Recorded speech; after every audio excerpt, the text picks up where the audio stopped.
Hello friends, welcome back to the channel. Today I'll tell you the incredible story of a woman whose courage broke every wall of prejudice, the SEAL girl who was ignored by everyone, until a 4-star general walked in and saluted her. It started with a pair of boots echoing down a polished hallway at the U.S. Naval Command Center. Every step carried weight, not because of authority, but because of what it represented. Lieutenant Commander Alexandra Hayes, the only woman in her SEAL division, was walking into the morning mission briefing. Her uniform was crisp, her medals perfectly aligned, her face calm. But the stares around her told another story. Whispers floated through the air as she entered the conference room. "That's her? The SEAL girl? I heard she only made it through because of special treatment. She probably can't handle a real mission." Alex didn't react. She'd learned to ignore it all. Since the day she passed Bud-S training, one of the toughest programs on Earth, she'd been under a microscope. Every move judged, every mistake magnified. She wasn't just fighting enemies abroad. She was fighting bias at home. The room fell silent when Colonel Davis entered. A stern man in his 50s, known for his discipline and short temper. He glanced at her, eyes cold. "You're late." "Lieutenant Commander," he said sharply. "With respect, sir. I arrived at 0800 on the dot." Alex replied calmly. "Then take your seat and keep quiet. We have a lot to cover." The map on the projector displayed red zones and coordinates, the briefing for Operation Silent Falcon, a high-stakes mission involving the rescue of captured intelligence officers in hostile territory. Every man in the room watched Davis, except for Alex, who studied the terrain silently. She knew it already, memorized it overnight. When Davis asked for suggestions, Alex spoke up. "Sir, the Eastern Ridge gives us a cleaner extraction path, less exposure to anti-aircraft defenses." Before Davis could respond, Major Trent leaned back in his chair with a smirk. "Appreciate the input, Commander, but this isn't a simulation. We'll handle the tactical details." A few officers chuckled. Alex met his gaze. Unflinching. "Understood, Major, but when those defenses light up, I hope your plan can handle reality." The room fell quiet. Trent's smirk vanished. Colonel Davis looked irritated but said nothing. After the meeting, as the officers dispersed, Alex overheard one of them whisper, "She's got guts, but she's still not one of us." She pretended not to care, but deep inside she felt it.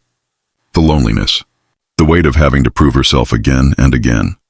That night, while others relaxed in the lounge, Alex stayed in the training bay, running combat simulations. Sweat dripped from her face, her muscles burned, but she pushed harder. Her father's words echoed in her mind, a memory from long ago. "Respect isn't given. Alex, you earn it twice, once for being good, and again for being different." He'd been a Navy officer too, killed in action when she was 12. He was the reason she wore the uniform, the reason she never gave up. 2 days later, it was time for Operation Silent Falcon.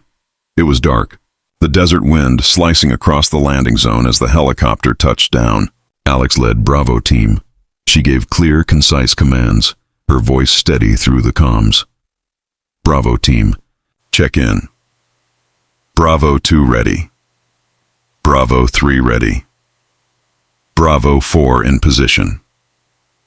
They advanced under the cover of night, silent as shadows. The compound loomed ahead, floodlights scanning the area. Alex motioned, and the team breached, swift, professional. Every second counted. But in war, plans collapse faster than hope. An explosion ripped through the north wall. Debris and fire swallowed the quiet night. The comms filled with static and screams. "Bravo 2, report," Alex shouted. "We're hit! Ambush, multiple hostiles." Without hesitation, Alex charged toward the blast zone. The sand burned beneath her boots, bullets slicing the air around her. She dove behind a wall, smoke blinding her vision. She found Sergeant Keaton pinned under debris, blood pouring from his shoulder. "Hold on, Keaton." "I've got you," she said, gritting her teeth. He looked up weakly. "Go, Commander." "Leave me." "Not happening." She heaved the broken concrete aside, lifting him with every ounce of strength she had. The enemy was closing in. Alex drew her sidearm, firing 3 precise shots, each one dropping a hostile. "Bravo Team, regroup." Extraction in 3. She carried Keaton to cover, refusing to slow down. Pain tore through her arm where shrapnel had sliced her skin, but she kept going. The team rallied behind her. She led them out, coordinated air support, and secured every hostage. When the last chopper lifted off, she was the last to board, covered in dust and blood, but alive. Everyone was. Mission successful. Back at base, Colonel Davis's tone was cold. "Your actions were reckless," he said during debriefing. "With respect, sir." "My actions saved lives," Alex replied evenly. "You disobeyed regrouping orders." "I followed the mission objective. Bring everyone home." Davis frowned. "We'll discuss your conduct further." Dismissed. The room was silent. Not one officer spoke up for her. Not even those whose lives she'd just saved. She turned to leave, shoulders straight, dignity intact, even as her heart ached. Days later, a high-level debriefing was scheduled. All commanding officers were present. Alex stood at the back of the hall, invisible among them. Colonel Davis stood at the front, speaking about the mission, his voice cold and official. "While the operation was technically a success," he said, "certain actions deviated from standard command protocol. Lieutenant Commander Hayes displayed bravery, but her choices were unconventional." A murmur rippled through the audience. Then, the doors opened. Every head turned. A tall man in a dark uniform entered, his chest gleaming with ribbons, his shoulders marked with 4 stars. The room snapped to attention. It was General Jonathan Reeves, Supreme Commander of the Joint Special Operations Command. Colonel Davis stammered. "General, sir, we weren't expecting."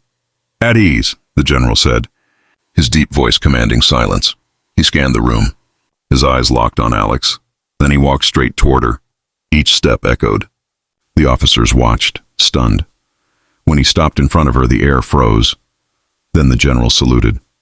A 4-star general, saluting a lieutenant commander. The room went silent, not out of respect, but disbelief.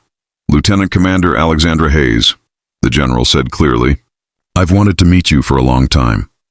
Alex blinked, confused. "Sir?" He smiled slightly. "You probably don't remember me. But 6 years ago, during the Red Dune operation, you led a team that extracted a captured intelligence officer under heavy fire." "Yes." "Sir?" "That officer was my son." The officers in the room exchanged shocked glances. "You saved his life," Reeves continued. "And last week you saved 12 more, along with every man on your team. That's not insubordination. That's leadership." He turned to face the entire room. His voice hardened. "Let me make something absolutely clear. Lieutenant Commander Hayes is one of the finest officers in the United States Navy. She has my respect, my trust, and my salute." No one dared speak. Colonel Davis's face turned pale. The general turned back to Alex. "Carry on, Commander. The Navy needs people like you." He saluted again, crisp, deliberate, then walked out, leaving a silence deeper than before. But this time, it wasn't the silence of mockery. It was the silence of respect. That night, Alex walked alone down the long corridor of the command center. Her reflection glimmered faintly in the glass walls. Her name, Operation Silent Falcon, Mission Commander, was displayed on the mission board in gold letters. She stood there for a long moment. The whispering voices of doubt she'd heard for years had finally gone quiet. She'd proven herself, not by words, but by actions. Her mind drifted again to her father's voice. "Respect isn't given by the world. Alex, you earn it twice." She smiled softly. "Well, Dad," she whispered, "I think I finally earned it." The lights above flickered slightly as she walked away, her trident badge shining under the glow, her boots echoing through the empty hallways. No crowd, no applause, just strength, quiet, unshakable strength. And somewhere deep inside her heart, the salute of a 4-star general stayed forever, not as a symbol of victory, but as a reminder that true respect is never handed to you. You fight for it, you live for it. That was the day the Navy stopped seeing her as the SEAL girl and started seeing her as one of the greatest warriors they ever had.